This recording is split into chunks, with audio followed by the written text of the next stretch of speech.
What's up, guys? It's JZNES back again. Today we're talking... Just kidding, we're just jamming out. Nah, we're talking about Banjo Kazooie.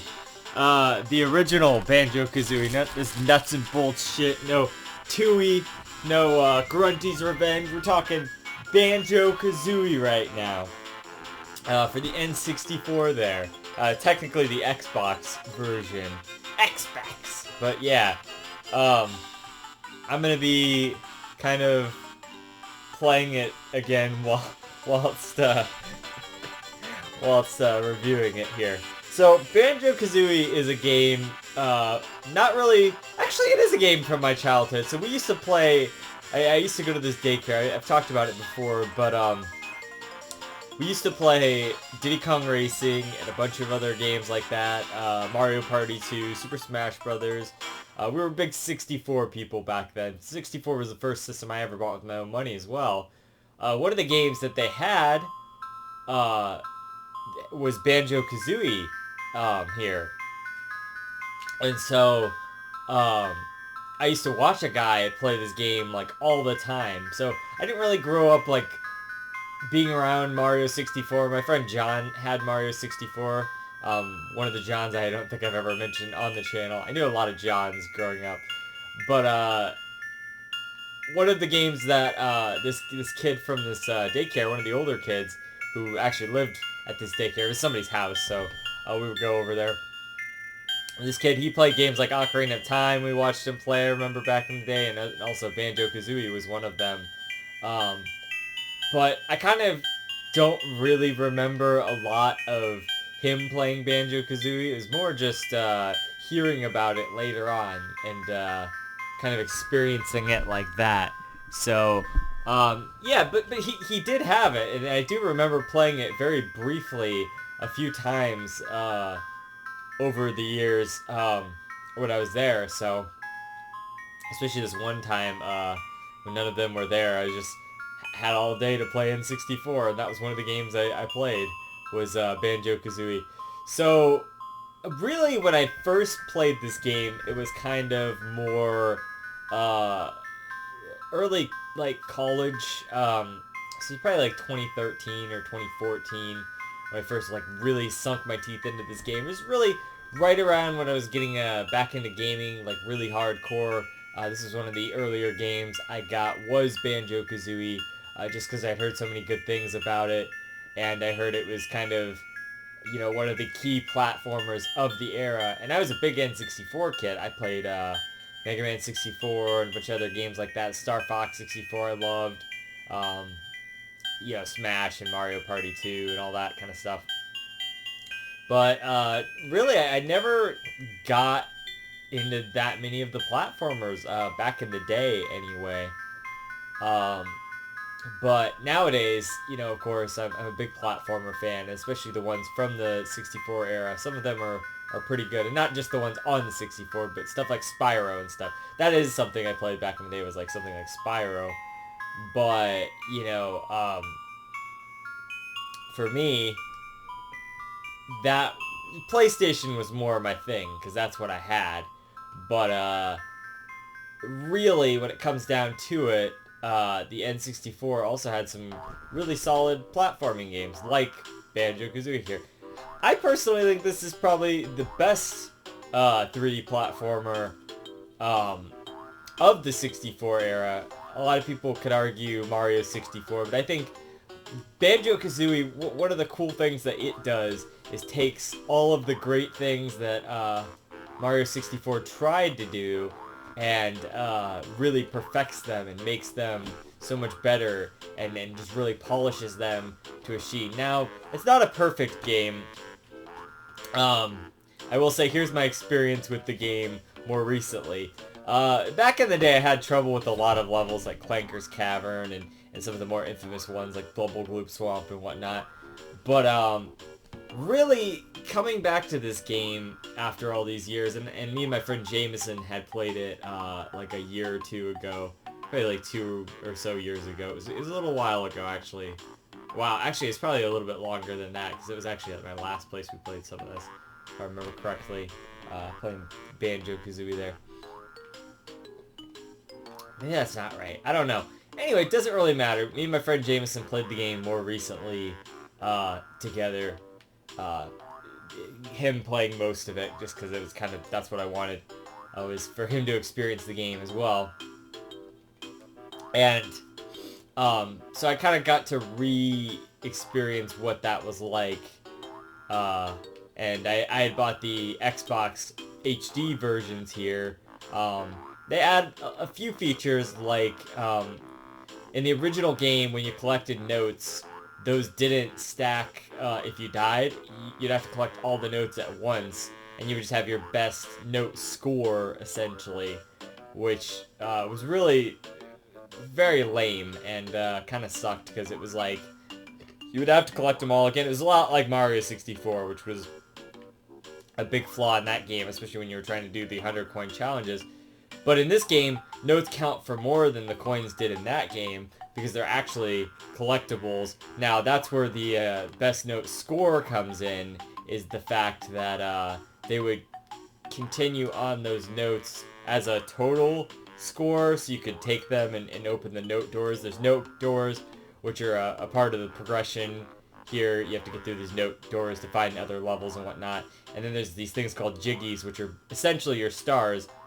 But whereas Mario 64 just used stars as an arbitrary number, Banjo-Kazooie uses the stars to, the jiggies, as they're called, to put them into puzzles, then you'll unlock a new area. So there's like puzzles, big portraits, that you can kind of put these puzzle pieces into around the world, and that'll unlock whatever level that is once you've completed that. So it's always nice, and you're always kind of wondering, oh hey, like what's gonna be in that level? You know, what's gonna be the new, what's it gonna be themed like, and all of that.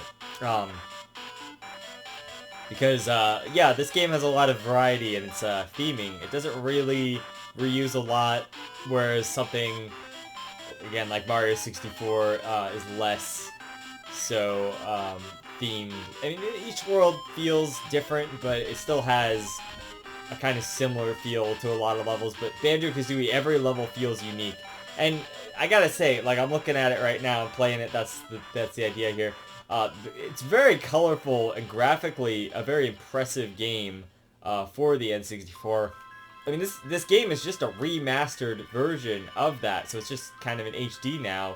But it looks really beautiful, especially back then. It had all these vibrant colors just like that. They were a little bit washed out because of the N64's, you know, analog signal there, whatnot. Red, blue, yellow chords and that shitty fucking smeared look to it. But this looks really good. And I was gonna potentially played it on emulation, but I just remember that this version works really well, and I didn't want to have to recollect the notes when I died. God, that would have been such a pain in the ass. I did it back in the day because I played originally the N64 version. But the Xbox version is definitely kind of your definitive version, and I definitely recommend it. It has a few sort of weird, awkward control things, like to do the Talon Trot, you have to like press the trigger button and use, like, you press, you know, left on the D-pad, which is your, right on the analog stick, which is your camera control. So it's like a really weird thing to put for controls. Other than that, it works pretty seamlessly, and the better analog stick control helps a lot to mitigate a lot of the frustrating aspects to the preciseness. Now, the game can still be imprecise at times, just because you need to be so precise on some things. There's a lot of like narrow walkways and stuff that they just expect you to get over in timed modes and stuff, and Bubble Gloop Swamp, that's probably one of its biggest flaws, is that. But other than that, like, I think that the game really excels at everything it sets out to do. aside from the last 2 levels. Now that's kind of my big caveat with the game. I love this game, and actually playing it again has made me realize it's sort of not as much as Spyro, but it's one of those games where I just really get into it. Every time I start playing it, I just really have this urge to collect all the things and really do it. You know, it really carries you along, and I really appreciate that. It doesn't feel tedious or needless to do. It feels fun and exciting to be collecting everything. You want to collect everything, so it's a lot of fun. You got Jiggies and the notes everywhere, which are collectible for the door. And then you have Jinjos, which are these little bird things, and you get 5 of those, and it'll add up to a Jiggy. So you have one of those in each world, a set of those in each world, you know, 5 of those in each world. There's usually, I mean, it's like every other world, there's a Mumbo Jumbo transformation. So there's also these things, they're called shaman tokens according to the game there, but everyone that I know calls them Ikombokums, because that's what it says. It says Ikombokum when you collect it, and then you give them to this guy called Mumbo Jumbo, and he'll transform you into stuff. Like in Bubble Globe Swamp, you're a crocodile. In the first level, you can turn into a giant ant, so you can climb up this like tower or whatever to get the final Jiggy there and get some of the last notes. Yeah, so stuff like that. You get to turn into a pumpkin in the Mad Monster Mansion, the kind of haunted house level. You turn into a walrus in Freeze Easy Peak, which is the best level. So, yeah. But basically, that's the gist of it. You're platforming around, and there's like certain puzzly elements to the game where usually you'll have to do a thing or figure a thing out to kind of get a Jiggy, but a lot of the Jiggies are kind of just somewhere to get to, like sometimes at the top of a mountain or a high place in the level, or sometimes you'll have to help an NPC to get some Jiggies, like in Treasure Trove Cove. There's this guy, Blubber, the pirate. He's a hippo pirate, and basically you have to go inside this sunken ship and like get him his gold out of there or whatever. So yeah, stuff like that. And you are Banjo. You're a bear, and you have this bird companion, Kazooie, who together they have like a really awesome dynamic, and not only character-wise, but also moveset-wise. I mean, the characters and the humor and the charm of this game is just really insane for the time. And I love their little voices. They're like ooh ooh ooh ooh ooh ooh. You're like that's Banjo, and then Kazooie's like you know, it's like that's what they do as the dialogue is presented to you. So I think it's pretty funny. All of the characters kind of have their own little version of that, and it's really charming and humorous. And just the humor in the game is totally on point. And the dialogue feels really like good and just like it doesn't feel like stilted at all, like Resident Evil's dialogue or any of those kind of. Even Metal Gear has some lines that are just like, what are they trying to say? Like all the lines in here like make sense, and they're so charming and humorous and whatnot. I just really appreciate that. And the atmosphere of the world, it's cute, and then sometimes like kind of dark and epic, and I don't know. It always feels like you're going on a journey with this game, and I really definitely appreciate that. Definitely because of the progression of the levels too. You know, you start off Mumbo's Mountain, and it's just kind of a basic place to get your feet wet there. I mean, technically you start off on Spiral Mountain. And then it's like, you go to a Treasure Trove Cove, which is like this beach area, and then it's like, you go to Clanker's Cavern, which is totally different than all of that. It's like a mechanical, like sewery kind of level. And then, you know, there's Bubble Globe Swamp, that's like a swamp level. And then you have some of the better levels, Freeze Easy Peak and Gobi's Valley, which as a desert level and a snow Christmassy level, respectively. So, yeah, then Mad Monster Mansion, and then you got Rusty Bucket Bay, and then Click Clock Wood as well. So, and I guess I'll go over those individually here in a second, but just, you know, you're always going to a different area. Like I said earlier, the atmosphere kind of keeps you going. And not only that, not only the styling of the atmosphere, but the overworld. You have this overworld, which is basically just this big cave system in a sense, or like it's a layer is what it is, but it's essentially just a bunch of caves that connect together. But it's Grunty's lair, and Grunty's this Gruntilda is this witch character who's taunting you throughout the whole game. She steals your sister to basically make herself beautiful because she's not or whatever. So that's kind of the whole plot of the game. You're going on an adventure to save your sister or whatnot. And there's this guy Bottles, and along the way he'll teach you different moves. So like one of the first ones he teaches you, first he teaches you all the basic attacks. You have like a beak, like a almost like a lance kind of thing. You have like a jump, you know, like that attack, and then you have like a one where you just do this, but it's like really useless. You have a roll attack. So you're pretty versatile straight from the start. And I love the movement and the feel, the kinetic feel of playing this game and just running around. And when you jump, you can get an extra jump with Kazooie, and he like flaps his little wings from your backpack or whatever, and it's like a double jump, and I just think that is so satisfying. But anyway, from there you get a bunch of great moves. Like you get the Talon Trot in the first world, where basically Kazooie takes over, and then it's like a really fast way to traverse the world. But, you know, it's a little too fast to be precise sometimes, but sometimes you have to just be precise with it, because that's the only way to get through some narrow spots and whatever. Yeah, other than that, okay, and then, so you get that one in Mumbo's Mountain, and then in Treasure Trove Cove, you get a flying ability, so you get these little fly pads, and you can basically just fly as long as you have feathers, which is really cool. So that opens up a whole new area, you know, and a whole new level of depth there. Clanker's Cavern gives you this invincibility thing where you have these golden feathers, and you only have 10 of them, but you can be invincible for a limited amount of time there. So that's really cool.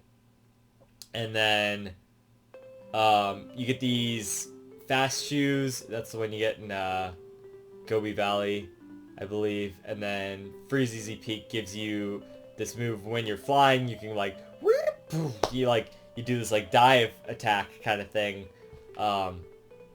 which is pretty cool. So yeah, you get like this arsenal of new moves that like can help you do things in previous levels sometimes. Like, for instance, either way you go, if it's Gobi's Valley or Freezeezy Peak, you're gonna need either the running shoes or the flying thing to take on the challenges of the other levels. So the nice thing is that the levels are non-linear in a sense. Like you can really, as long as you're getting enough jiggies, you can definitely do the levels out of order. For the most part, you kind of would have to have a lot of the notes, but I like got pretty much like any of those first 3 levels after Mumbo's Mountain. You have to do Mumbo's Mountain first, but then Clanker's Cavern or Treasure Trove Cove or like Bubble Gloop Swamp, you can pretty much do all of those. And then what's cool is early on, yeah, it's like right next to the Treasure Trove Cove place. There's like this little thing. You go in there, and then you see this big portrait for this thing called Click Clock Wood, which is the last level. It doesn't have a little thing where you can put your jiggies on there right away, but you see it and you're like, ooh, I wonder what this Click Clock Wood thing is. So it's like a big amount of foreshadowing, but you don't get to actually unlock that one until like the last in the game. So but yeah, you can do some of the levels non-linearly, which is pretty cool. Yeah, so I like that. I like almost everything about the game. My main like complaints with the game are the preciseness, like I was saying, of some of the things that you have to do sometimes, and a little bit of crypticness here and there. So like in Mad Monster Mansion, really the problem comes in the later levels. The first like I would say up until like Gobi's Valley and Freeze Easy Peak, whichever one of those you do first. Those levels are all pretty much like awesome, and I would say nearly perfect. The only two that really are lesser than the other ones would be Clanker's Cavern and Bubblegloop Swamp, and they're just like tier 2 kind of levels, but I still think that they're good levels in their own regard. Um, those are the ones with some of the more frustrating elements to them. But as far as I'm concerned, the other 4 levels there are like nearly perfect, and I love those 4 levels, and they're just so fantastic. I mean, I might as well just say it, the music in this game is just so legendary, and it does this cool dynamic thing where like if you go underwater, it'll be like a different version of the song, or like it's always so energetic, and it always gets you in the right atmosphere to play the levels that you're in. And the first few levels music is like super energetic. You know, like Clanker's Cavern is like a little bit less so, but I mean, you're in a fucking like industrial like area with a giant metal shark, so I mean, the music should be more subdued and muted and whatever, but like holy crap, the music in this game is freaking legendary. There's so many good songs that we haven't even heard yet. Mumbo's Mountain, Treasure Trove Cove has to be like one of my favorite ones. I would say Gobi's Valley for sure. That one's awesome. Like dun dun dun dun dun dun dun dun dun dun. I love when it goes to that theme that's like near the Sphinx or whatever. That one is just epic. I love that. And based on where you're at in the level, the music is dynamic to that. Like, it's amazing. Grant Kirkhope, you know? I made a whole video, actually, which is funny, about the music in the game. So it's really fantastic stuff. Freeze Easy Peak is just this really, like, jaunty, like, Christmas energy tune, and I fucking love it. It's just so happy, like, dun dun dun dun dun dun dun. Or no, that's Gobi Valley.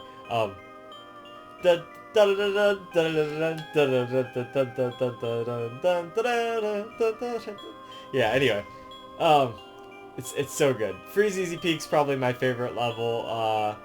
Probably followed by like Gobi Valley, maybe Treasure Trove Cove, number 2 or 3 there. Those would be like my top ones. I think Mumbo's Mountain is like a friggin' great introductory level. I guess the ant part is a little frustrating, but like when I did it this time around, it really wasn't that bad. So, and you know, that was most of my experience with this game this time around. Aside from those little frustrating bits in like Bubblegloop Swamp, like I said, I think that Mad Monster Mansion also suffers from a little bit of crypticness. There's a lot of windows that you have to break, and just like a little alcoves that you have to find. And the later levels are just so filled with stuff like that, where there's a lot of like little obscure stuff. That's what really pulls down Rusty Bucket Bay, in my opinion, is the obscure stuff like that. And my point is, it starts to kind of rear its head in Mad Monster Mansion. Not that that's not a pretty good level, but that kind of stuff is what really holds it back from being like an excellent level. Is the crypticness. So like there's certain windows that you can break, and it's always apparent which ones you can break, but it's like I wasn't necessarily always thinking to break all the windows. There's these certain windows that are like on the front and the back there. It's like this really big window, but it's like not one you'd usually be able to access like super easily. There's this like little window sill there that you know, like, it's not apparent that you could jump on there unless you like were fucking about and just trying to really like get it to go or whatnot. So it's not exactly the most easily noticeable thing, and so it's cryptic, you know, is the idea there. Which kind of pulls that one back, but like there's still some good parts in that level for sure. So I do like Mad Monster Mansion. I just think that some of that cryptic stuff kind of keeps it from being like a top tier level. But yeah, like every other level is pretty great.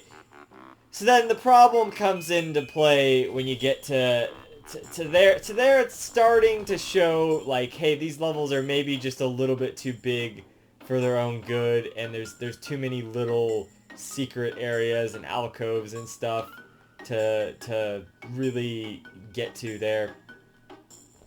And but then you get to Rusty Bucket Bay, which is just the worst level in the whole fucking game. Pretty much. I would say it's just such a boring level overall. It's really bland, and it's got kind of that industrial theme of Clanker's Cavern again. Here, this is like... Oh, actually, this one isn't even the long version. But that's the theme from Gruntilda's thing. That's what sound you get when you get a Jiggy. I love that, how jaunty, and it feels so satisfying to get different collectibles in this game. Every time you collect something, it's got a nice little tone to it. The eggs are what? And you got like, you know, all the little feathers. They have these like little, nice little tones to it. Everything has such great tones to them. Collecting stuff. So it makes it feel very satisfying to collect stuff. And anytime you do something like open a door, you know, you get little cool noises like that. Everything is just so satisfying. So. Boom, boom, boom. Yes, this is Mumbo's Mountain here, this song. So anyway, Rusty Bucket Bay is a piece of shit level. Basically because there's... Okay, so one of the main problems is there's a lot of water in that level, and it's very easy to fall there's a lot of high areas in that level. It's very easy to fall back into the water. The water takes away your breath. You have like a breathing meter, like most games. But it takes away that even when you're above water, and then when you're below water, it actually takes it away at double speed. So that's already shitty. And they expect you to be under there a lot to kind of explore the level. There's a lot of like narrow paths. There's like a lot of that obscure bullshit. There's little windows on the ship, on the side of like parts of the ship that you can break, but they're not very distinct from the windows that you can't break, and that really sucks, because it's like, and then there's so many of them. It's like I don't know which ones I've done and which ones I haven't done, because when you like leave or go to a new area, it'll like reset those as done, like you've been through them before or whatnot, which is a bunch of bullshit, because then I can't tell which ones I've been through, you know. So, but it's not that fault. Or if you die, even, you know, like you're bound to die, especially on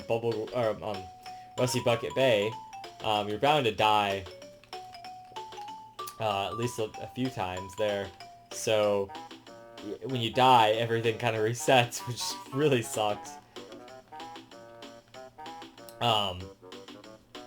So that, on top of there being a lot of bullshit challenges in Rusty Bucket Bay, one of them is there's this terrible challenge. This is the worst one in the entire game, where you have to go through a room of spinning propellers, which already sucks. A lot of that's gonna kill you instantly. Everything around, there's very narrow platforms that you can see. That's a reoccurring theme. Very narrow platforms. Everything is pretty much fucking instant death, which already sucks terribly. And if you die, you go back to the beginning of the level, and you have to like kind of do everything again. And to even get these propellers to stop spinning, you have to go to this other room. So you start off, you gotta go to that other room. Every single time you die, you have to do this. You gotta go to that other room, and then you gotta go back to the room, and then you gotta kill the guys, and then go through the whole thing just to get another shot at like this room where you can pretty much just die instantly by like a million different things. The propellers are just falling off the really specific platforms, and there's a lot of spinning things. What you're standing on is usually spinning, so there's always a chance that if it starts up again, you're just gonna instantly die. So that really sucks. So on top of all of this, if that wasn't bad enough, you go in there, you hit these few switches or whatever, and once you do that, it starts this time. Yeah, see, look, you can't see it, but I literally just fell through a thing there, not even at the hard part of that little section there. But you hit these two switches, once you've finally done all that, and you get there, and you get to these two switches, then it starts up a fucking time limit for you, where, this time limit is so short, and it expects you to get all the way back out into the front of the ship and then underwater. And the swimming controls in this game are pretty good, but it just expects you to be so precise with it to get this one jiggy. And even if you get in there and you can just miss the jiggy and have to do it all over again, which is what I had to do. I was a second off. I was pretty much touching that jiggy, and it fucking just... It killed me, and it made me start all the way over, and it was just the worst. So I hate that challenge. I think that's definitely one of the worst in the whole game for challenges. And that one really pissed me off. I spent probably an hour or two just on that one alone, which is just awful. Wow, there is a lot of Mumbo Mountains tracks. And just everything else in this level is made to kill you, and just you just can't trust anything. There's so much. There's even cryptic shit where you have to break one of the windows on a building or whatever, and it's you wouldn't even know to do that. You have to know to swim underwater to get to this one part where there's a deadly shark chasing you, so it's you're not gonna want to swim underwater, but you gotta do it anyway. And like I said, the little windows and all of that, I hate that. I hate all of that. I hate that challenge. The box challenge, I used to think there was this kind of a boss where you have to take down this box, and then he turns into smaller boxes and whatever, and they actually reuse that as a mini game at the end of the game. That one I used to not like as much, but it's really not as bad as I remember it being. It takes a little bit of work, but sure, but not too bad. But that one with the engine room just sucks so much dick. That's not even funny. So yeah, Rusty Bucket Bay is probably the worst level, but then again, Click Clock Wood is also a pretty terrible level just because of the tedium. I like the concept. I don't like the concept of Rusty Bucket Bay. There is no good concept here. I like the concept of Click Clock Wood, where it's basically there's 4 different levels in one level, which is essentially the same level but throughout the seasons. So, which is a neat idea. You're gonna put that same level through each of the seasons. But especially doing the 100 coin challenge, the 100 note challenge in the original game in Click Clock Wood, going to the 4 areas and not dying once is just insanely difficult to do, and I hate that. But the worst part of Click Clock Wood is it takes Rusty Bucket Bay's dying to up to a whole nother level, because not only do you basically there's this giant tree in Click Clock Wood, and you'll have to climb it pretty much throughout each of the throughout each of the levels there. Wait, how the fuck? Anyway, so you'll have to climb it throughout each of the levels or whatever, which is ridiculous because this tree takes forever to climb, and there's these birds that come out of these little holes and they'll just knock you straight off and you're down. So not only is it those birds and stuff, but it's like narrow platforms climbing up this tree, and there's like lots of different points where the it branches off to even more narrow platforms, and it's just the most ridiculous thing. It's so ridiculous. But yeah, and you have to do each of these sections. There's things, what I like about the level is that there's things that you'll do in the first section, like the spring section, that'll carry over into summer. Like you'll plant this tree, and then you have to keep watering it throughout the different seasons until it finally has grown in fall, and then you can either wait until winter to go and collect the Jiggy that's on top of there, or you can climb up there or kind of float down from above to get it. But yeah, it grows throughout the things. There's this baby eagle who you kind of have to feed each time around, and then you eventually grows into a bigger eagle and gives you a Jiggy. And there's like this there's a squirrel that you have to help collect nuts for the winter. I think you collect those in the fall time. There's a beaver that you have to help.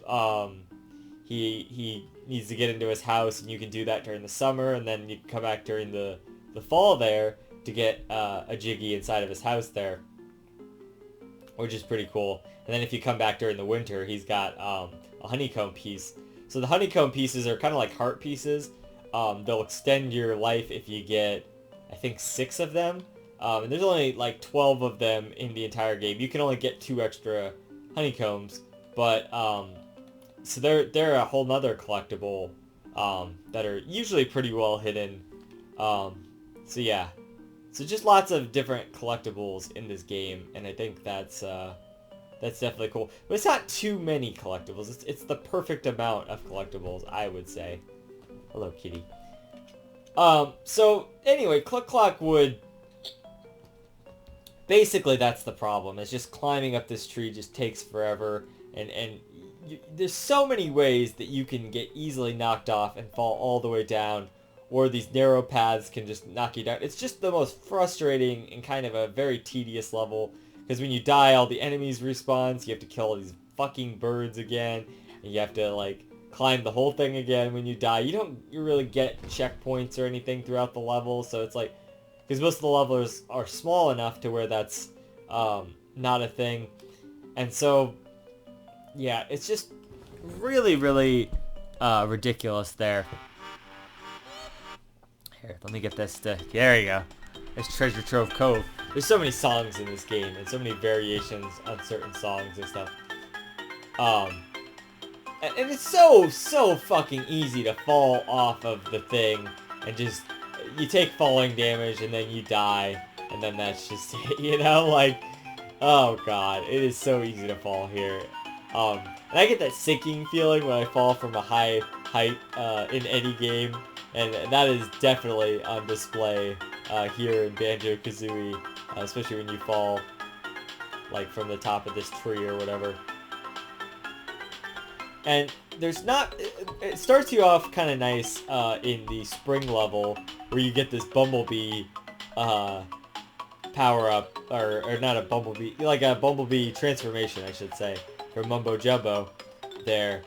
And so basically you can fly anywhere in the level in the springtime, and then as soon as you get to the summer and fall sections, oh wow, okay, so I came back to spring here, that's what I'm looking at, and the flowers still bloom, so I guess you could come back here with the bumblebee and just get the Jiggy that way.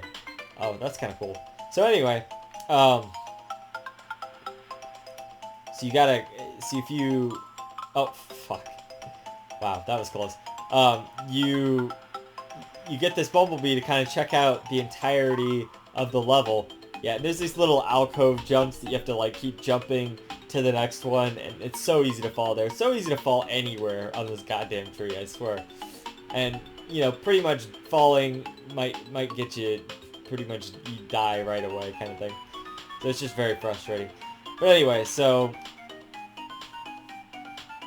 and then here's the thing. So later on, when you're collecting like the acorns and stuff, they're put in the most ridiculous spots that they're on these like really narrow ledges, and you are just bound to fall, basically trying to collect these things and to collect all the notes. Because if you're trying to be like me and be a completionist, because there is a really good completion bonus in this game.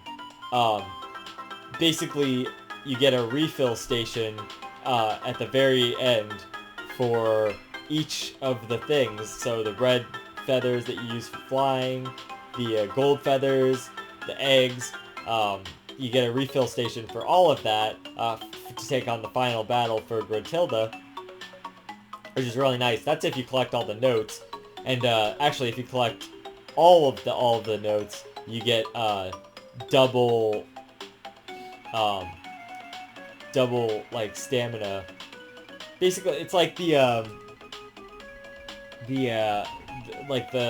thing in Ocarina of Time and Majora's Mask where the heart pieces are like double defense essentially. You basically get 2 hits for every honeycomb, so it basically doubles your health, which is pretty cool.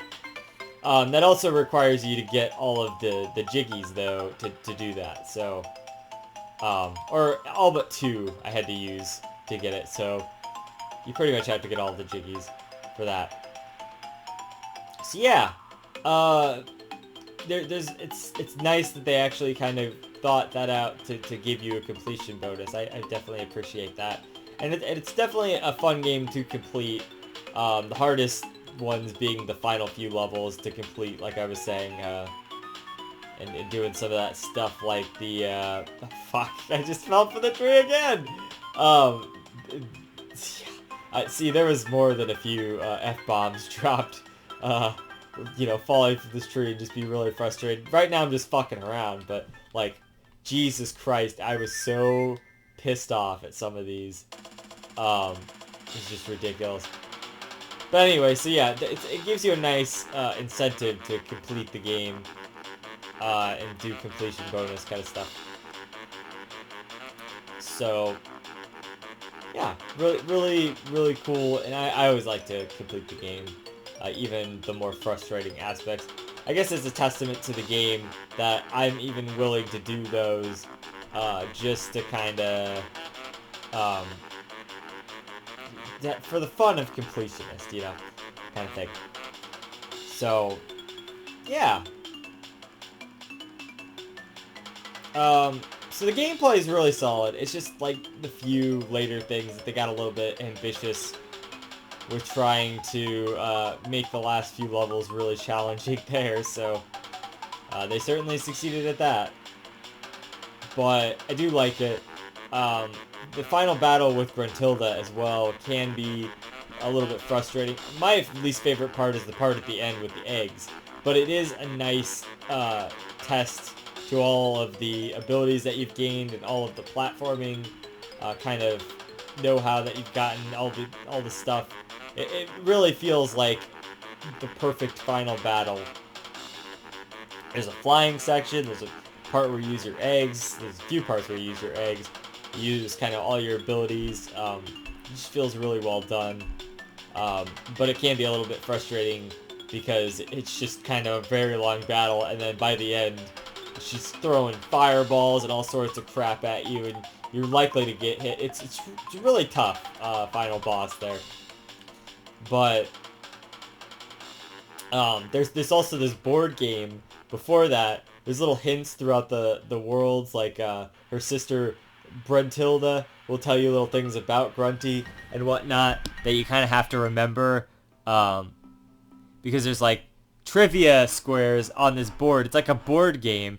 Some of them are like the little challenges that you did, like fighting against it's like little mini games, like fighting against this crocodile stuff, or like that box boss I told you about. Like that's one of the things there.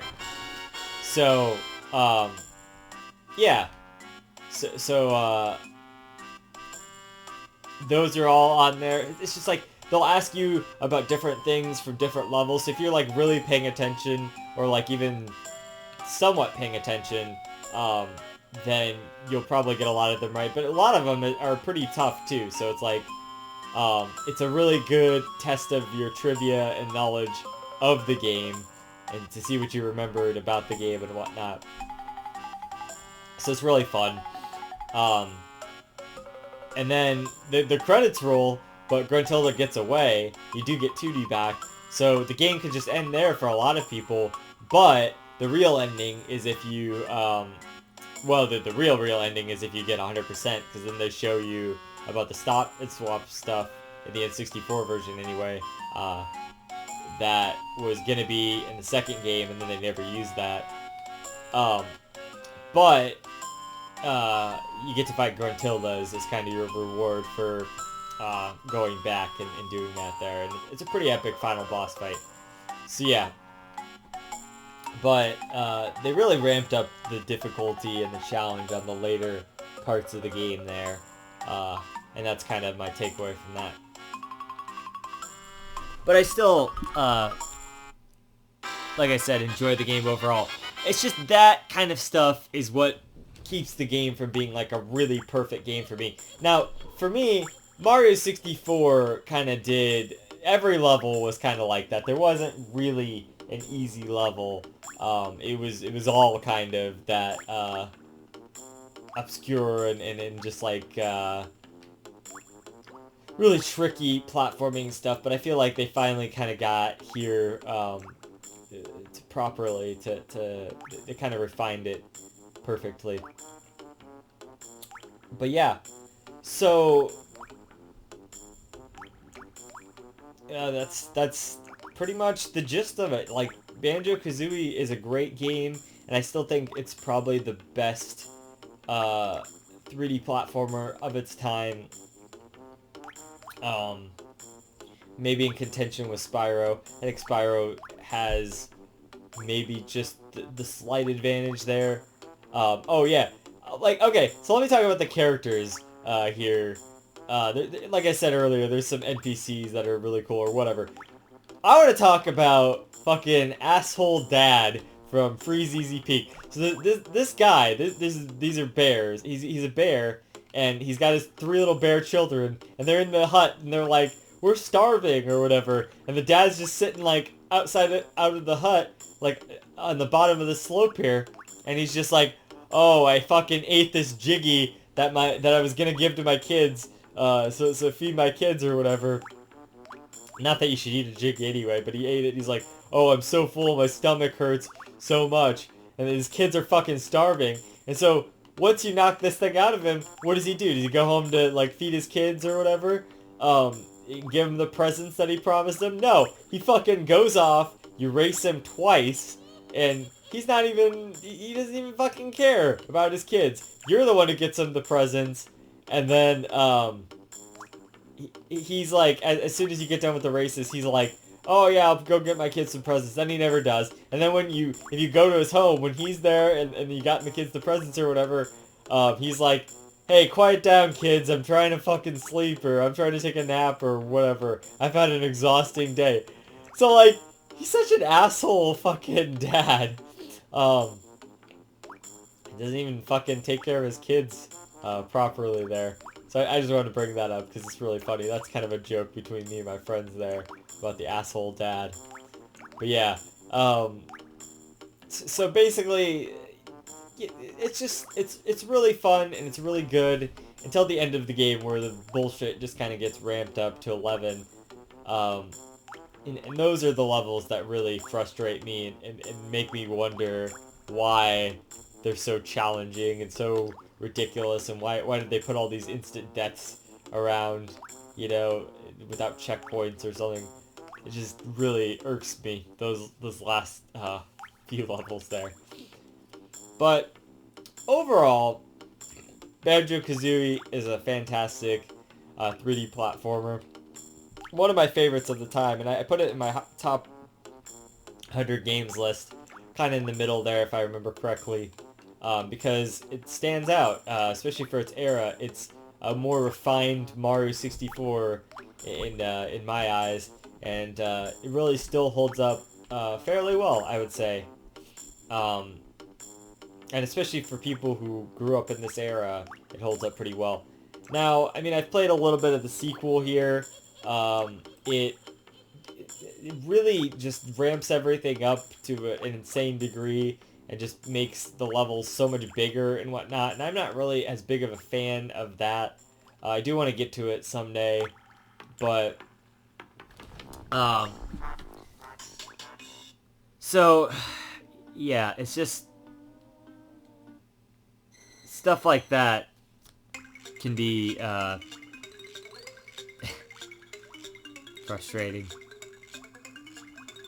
I don't like how they took the direction they took in the sequel, making everything bigger and bolder and whatnot. I just think that the formula was so good as is. It's kind of a Tomba situation where in the first Tomba they had it perfect, and then they made a lot more obscure and like bigger and you know, all this other stuff you can do.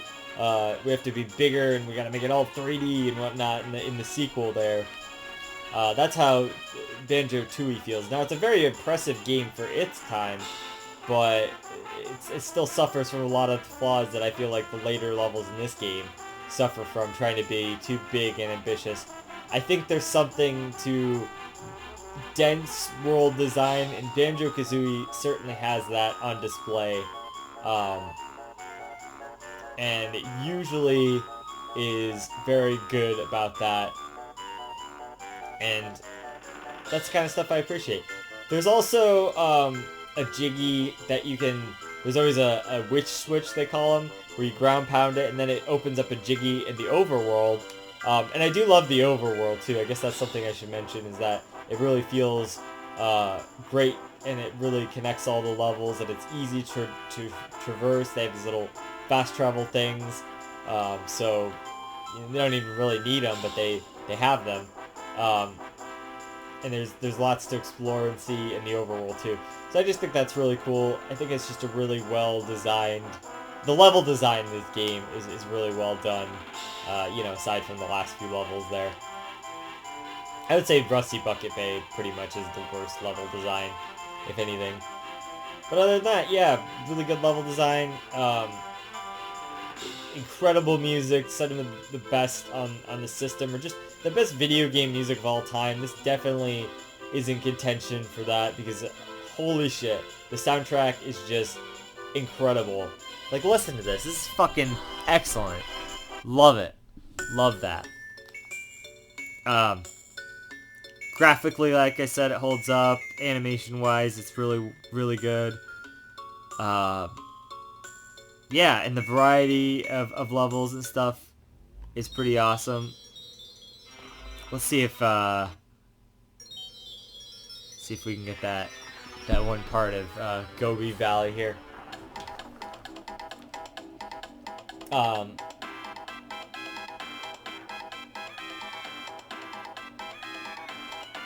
Yeah, so it's just really good. That's really what it comes down to. Banjo-Kazooie is an awesome game, and it's really growing on me more and more as I go on and play it again and again. I think that's just really because I'm getting better at the game. I think that's really what it is. I kind of know what to do now, and I know all of the little nuances and secrets of the game, so I'm finally starting to get to the point where I can really just meld with the game. You know, outside of the last few levels, like you know, I've qualified that too many times now, but seriously, it's just like those levels kind of bring down the whole experience there just a little bit. So, but it's so unique and fun and just well crafted that I say it's still worth experiencing anyway. And I'm gonna give Banjo-Kazooie a 9.5 out of 10. And it would have that 0.5 if it weren't for those last two levels, really. Because I love almost everything about it. and I don't want to drag it down too much because I still think it's really, really super well polished and just a fantastic game with some frustrating elements, and I won't deny that. So yeah, it's great, and I love it, and I'm always down to replay it. But you know, there's some hard parts in the game for sure, and some parts that test your patience. It's really just when they, not just when, but a lot of times it's when they do, they make a time limit to something that it really gets out of hand. Oh, and the camera, you can use the stick to rotate the camera in the Xbox version. I think that's also really cool. The one thing I will say about that is the camera in the Xbox version does get stuck on stuff sometimes, so it is a little janky in that regard. You can still use the trigger to lock the camera behind you, like in the N64 version. So that's also still there in case you want to do it that way.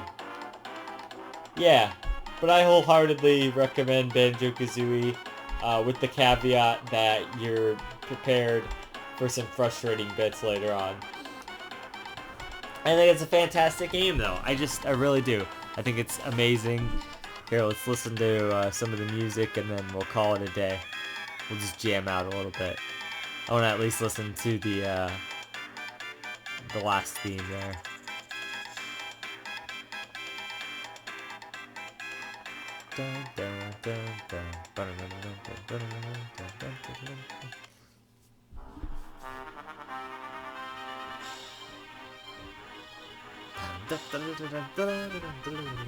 And this is like the main theme for the overworld there, so it just comes together in this epic final boss theme.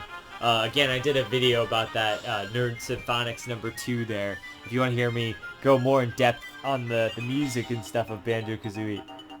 But yeah, it's such a classic game, and I love it.